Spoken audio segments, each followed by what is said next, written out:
Bonjour, imaginez que vous êtes en voiture en train de conduire en ville et que vous vous interrogez sur votre prochaine destination de vacances et que vous hésitez entre par exemple la Bretagne et la Côte d'Azur.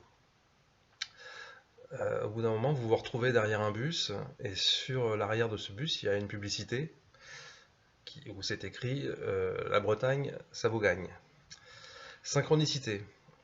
Autre exemple, vous pensez à quelqu'un, un ami que vous n'avez pas vu depuis longtemps.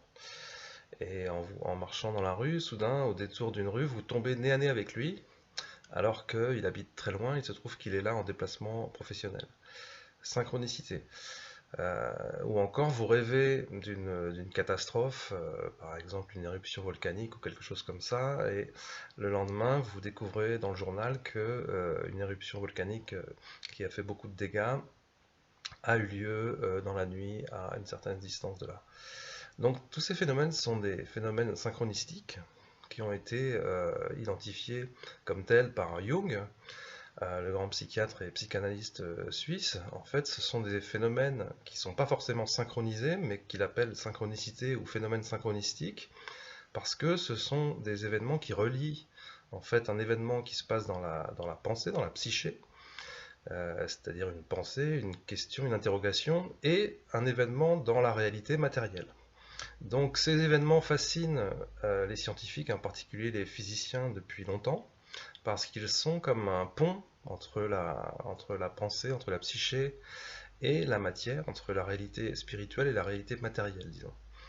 Et ça fait des années donc, que des chercheurs se penchent sur ce phénomène, et aujourd'hui, en fait, il y a des réflexions assez poussées sur le fait que ces phénomènes pourraient, en quelque sorte, être des signes de notre futur. Donc c'est la thèse qu'on défend dans un livre qu'on a écrit avec Romuald Le Terrier qui s'appelle donc Se souvenir du futur. Et on a de bonnes raisons de penser que ces manifestations pourraient être une façon dont notre futur nous envoie des signes. Et ce qui est intéressant, c'est qu'en plus, on peut jouer avec ce phénomène, on peut en quelque sorte provoquer ce phénomène. Et du coup, ça sert en quelque sorte de guidance pour être sur son bon chemin de vie. Voilà une façon de lire ce phénomène. Alors j'aurais plaisir à vous en parler, à vous expliquer un petit peu quels sont les fondements à la fois théoriques et empiriques de cette proposition. Et donc je serais heureux de vous retrouver le 9 novembre au Palais des Congrès de Lorient pour en parler avec vous. Donc je vous dis à très bientôt.